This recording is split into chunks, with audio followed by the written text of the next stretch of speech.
جزى الله شيخ العصر خير جهوده وأيده بالنصر ضد حسوده.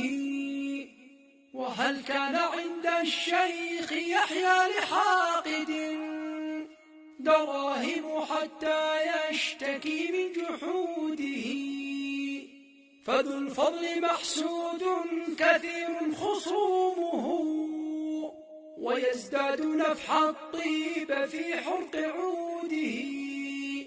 فيحيى اسمه يحيى فمن هو خصمه سوى ميت أو جاهل في ردوده. ويحيى هو الصافي علوما ومنهجا وكم من كسول آسل في ركوده.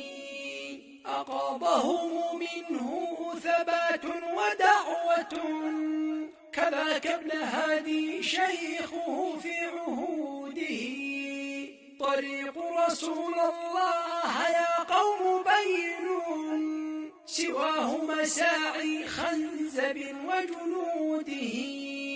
كلمات الشاعر حمود البعادني، أداء أبو محمود.